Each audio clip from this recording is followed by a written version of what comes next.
আসসালামু আলাইকুম। আশা করি সবাই ভালো আছেন। আলহামদুলিল্লাহ আমি আল্লাহর রহমতে অনেক ভালো আছি। আমি আজ একটা আপুর আমার কাছে একটা পরামর্শ চাইছে, ওনার দেখি কিছু পরামর্শ দেওয়া যায় কিনা। আপুটা আমার কাছে লিখছে যে, আসসালামু আলাইকুম ম্যাম, কেমন আছেন আপনি? আপনার কাছে একটা পরামর্শ চাই। আমার বিয়ে হয়েছে, সেই ঘরে আমার স্বামীর আরেকটা সন্তান আছে, কিন্তু ছেলেটা ক্লাস 6-এ পড়ে। এখন ছেলে কোনো কথাবার্তা শুনে না, সারাক্ষণ মুখে মুখে তর্ক করে। এর জন্য কি করব? সরি,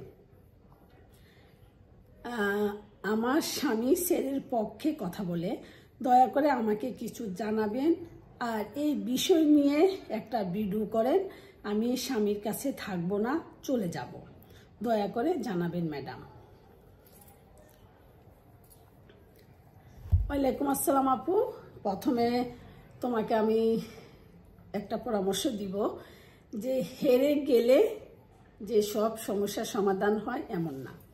তুমি হয়তোবা এখন এই ছোট্ট ছেলেটার বা তোমার স্বামীর যে তোমার ছেলের পক্ষ নিচ্ছে, তোমার হাজব্যান্ডের ছেলের, হয়তোবা তোমার কাছে এটা সহ্য হচ্ছে না, বা তোমার ভিতর অনেক রাগ হচ্ছে যে আমার হাজব্যান্ড কেন সারাক্ষণ ছেলের কথা শুনে, হ্যাঁ, বা তোমাকে ভুল বুঝতেছে ছেলের কথা শুনে। সোজা কথা, তোমাকে তোমার উপরে মাঝে মধ্যে রাগারাগি করতেছে। তুমি তো সংক্ষেপে লিখছ। এখন আমি বলবো, তুমি যদি এখান থেকে এই ছোট বাচ্চাটার জ্বালাতন সহ্য না করে যদি তুমি চলে যাও, তাহলে কিন্তু তোমার জীবনের সমস্যার সমাধান হচ্ছে না। প্রথমত হচ্ছে, আমরা নারী, আমাদের এই সুন্দর পৃথিবীতে চলার জন্য আমাদের একজন সহধর্মিণী দরকার হয়। তো তোমার যখন স্বামীর আগের সংসারের সন্তান আছে, জেনে শুনে যখন তুমি বিয়ে বসছো, তাহলে এখন আমি বলবো তোমাকে যে তুমি ক্লাস 6-এর ছেলে, তো সে কিন্তু এখন বেশি বড় হয় নাই, তুমি একটু মানিয়ে নাও, তাকে একটু ভালোবাসা দাও। শুধু শাসন করলে হয় না।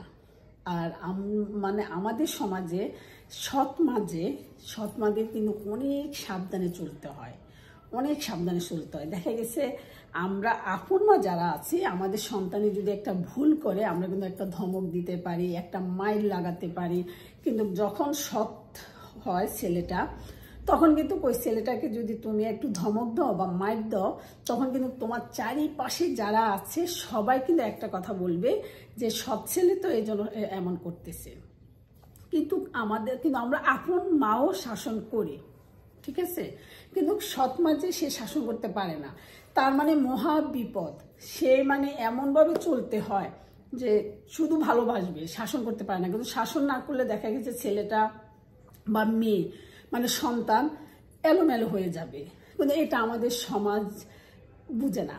বিশেষ করে সন্তান যে বাবা মার কাছে বাবা বা দাদা দাদি যারা থাকে, কেউ বুঝতে চায় না। এখন আমি বলবো, বোন, তোমার ছেলেটার ক্লাস 6-এ পড়ে, তুমি সব ছেলে ভুলে যাও, যে তোমার আগের সংসারের ছেলে, এটা ভুলে যাও। তুমি তোমার ছেলেটাকে আদর করো, ভালোবাসো। যেন মুখে মুখে তর্ক হয়, ওইভাবে তুমি তর্কতে যাবা না, কোনো দরকারে নাই। শুধু সে যেন খারাপ কোনো কাজ না করে, ওইদিকে তুমি খেয়াল রাখবা। সে যেন এলোমেলো না হয়ে যায়, বা তার লেখাপড়ার ক্ষতি যেন না হয়, তুমি এগুলা খেয়াল করবা। কিন্তু তুমি মুখে মুখে তর্ক হয়, এই ধরনের কিছু করার দরকার নেই। আর তুমি তোমার স্বামীকে যদি ছেলের জন্য ছেড়ে দাও, তাহলে কিন্তু তোমার সমস্যার সমাধান হচ্ছে না। তুমি জীবনে একা হয়ে যাচ্ছ। দেখা গেছে হয়তো এখন রাগের মাথায় তুমি এই সিদ্ধান্তটা নিবা, কিন্তু কোনো এক সময় তুমি আবার আফসোস করবা। দেখা গেছে 2-4 বছর পরে তোমার আবার বিয়ে নেওয়ার মতন একটা সিদ্ধান্ত তোমার নিতে হচ্ছে। তাই তুমি এই ভুলটা করবা না। এটা হচ্ছে তোমার কাছে আমার ব্যক্তিগতভাবে একটা অনুরোধ। আর সবসময় তুমি তো এবার বাকিটা তুমি নিজে চিন্তা করবা, কারণ আমি তো তোমার জায়গায় নেই। আর তুমি আমাকে সব কিছু বুঝাই বলো নাই। আর তোমার স্বামীর যে দোষটা, সেটা হচ্ছে কি জানো, আমার বোন মারা গেছে, তো আমি যেটা সামনাসামনি দেখতেছি, আমার বোনের হাজবেন্ড এখন আমার বোনের 2টা ছেলেকে বাবা এবং মায়ের ভালোবাসা দিচ্ছে। মনে হচ্ছে যে যদি আমার বোন জীবিত থাকতো, আমার বোনের জামাই এত কেয়ারিং ছিল না। কিন্তু এখন এই দুইটা ছেলের প্রতি যতটুকু সে কেয়ারিং হচ্ছে, অথচ আমাদের ঘরে কিন্তু তাদের দুজনের জন্য অনেক লোক আছে, অনেক। হ্যাঁ, আমার আম্মু, আমরা অনেক, কিন্তু বা তার বাবাকে আমরা বিয়ে করাইছি, তার মাও আছে, আলহামদুলিল্লাহ মাটা অনেক ভালো পড়ছে অনেক। কিন্তু তারপরেও আমার বোনের হাজব্যান্ডের আলাদা একটা কেয়ারিং এই সন্তানদের প্রতি, দুই ছেলের প্রতি। ঠিক ওই জায়গা থেকে হয়তোবা তোমার হাজব্যান্ডের একটা দুর্বলতা কাজ করে। যখন দেখা গেছে আসলে হয়তোবা ছেলে কোনো অভিযোগ করতেছে, হয়তোবা সেটা নিয়ে সে একটু তোমার সাথে রাগারাগি করে। তবে এই জায়গায় আমি বলবো তোমার স্বামীকে যে যেন সব সময় ছেলের কথা বলে তোমার সাথে যেন রাগারাগি না করে। কারণ এখানে দেখা যাচ্ছে সে ক্লাস 6-এর ছেলে, সে হয়তোবা অনেক কিছু দেখা গেছে একটু বাড়তিও বলতে পারে। ওই জায়গায় তোমার স্বামীর একটা টেকনিক ফলো করতে হবে, যেন তুমিও মনোকষ্ট না নাও বা ছেলেও যেন মনোকষ্ট না নেয়। ওইভাবে বুঝাতে হবে, তোমাকে তোমার জায়গায় বুঝাতে হবে, ছেলেকে ছেলের জায়গায় বুঝাতে হবে। ছেলেকে কিন্তু বুঝাতে হবে, না হলে দেখা গেছে এই ছেলে ঘরে মানে সে কিন্তু লেখাপড়া খারাপ হয়ে যেতে পারে, বা তাকে যদি একটু শাসন না করে সে কিন্তু এলোমেলো হয়ে যাবে। তখন কিন্তু সেটা অবশ্য তোমার উপরও দোষ আসবে, সবাই বলবে যে ঘরে সৎ মা হয়তোবা ছেলেটার দিকে খেয়াল রাখে নাই। এখন আমি জানি তুমি যে অবস্থানে আছো সেটা কিন্তু অনেক মানে ভয়ঙ্কর একটা জায়গায় আসছো। তুমি এখন তোমার ছেলেকে শাসনও করতে পারবে না, কারণ বেশি কি তাকে শাসন করতে গেলে শুধু ছেলের বাবা না, চারিপাশে সবাই বলবে সৎমা দেখে তুমি শাসন করতেছ। তা আমি বলবো তোমাকে তোমার শাসন করার দরকার নেই, তুমি ভালোবেসে যে শাসনটা সেটা করবা। হ্যাঁ, আর তর্ক পর্যন্ত যেন তোমার কথাটা না যায়। কারণ আমরা তর্ক কখন করি? যখন আমরা কথার ফিটে কথা বলি। হয়তোবা তুমি তাকে বলতেছো যে আসো তাড়াতাড়ি খেয়ে পড়তে বসো, হয়তোবা সে পড়তে বসতেছে না, তুমি 2-1 একই কথা বলবা।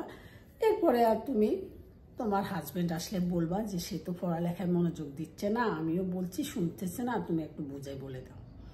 তবে সবশেষে আমি বলবো বোন, আমি তোমার জায়গায় নেই, হয়তো এই জন্য তোমাকে খুব সহজভাবে আমি বলতেছি।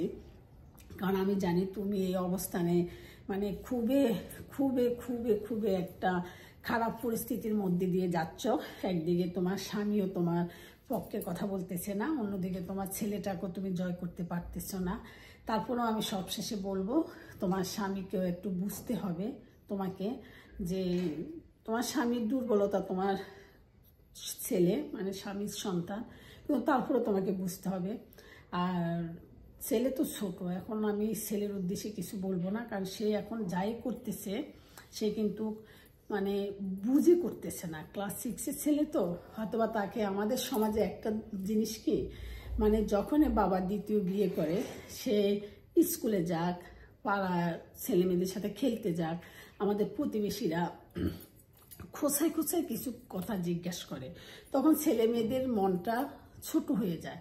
যেমন অনেকে জিজ্ঞেস করবে তোমার সৎমা কি তোমাকে ভালোবাসে, তোমাকে খেতে দেয়, তোমাকে গোসল করায়, তুমি আগু করলে শুশু করায়, এইসব কথা জিজ্ঞেস করে। কিন্তু এই কথাগুলো জিজ্ঞেস করলে মনটা অনেক ছোট হয়ে যায়। কারণ এমনি তো আল্লাহ পাকের মেহমান হয়ে চলে যায় তাদের মা, নতবা হয়তোবা বাবার সাথে কোনো বনিবনাত না হলে হয়তোবা সেপারেশন থাকতেছে।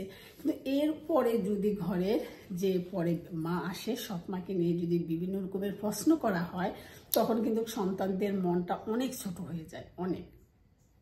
তাই আমাদের সমাজে এই ভিডিওটা আপনারা যারা দেখছেন, আমি একটা কথা অনুরোধ করব যে আমাদের যদি প্রতিবেশী বা আমাদের আত্মীয়ের মধ্যে যদি কোনো সন্তান মা বাবা হারা থাকে বা বাবা মা ছাড়া থাকে, কেউ যেন এই ধরনের প্রশ্ন না করি যে তোমার বাবা বিয়ে করছেনি বা তোমার মা বিয়ে বসছেনি, তোমার আগের মা কোথায়, পরের মা কোথায়, বা তোমার সৎ মা আদর করে কিনা, বিভিন্ন রকমের প্রশ্ন যেন আমরা না করি।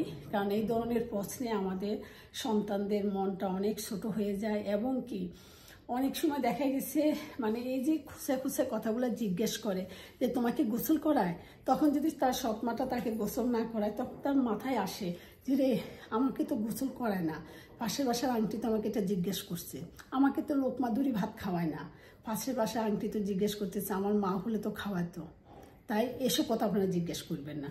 সবশেষে বোন আমি তোমাকে বলবো তুমি একটু ধৈর্য ধরো, তুমি এত কঠিন সিদ্ধান্ত নিবা না।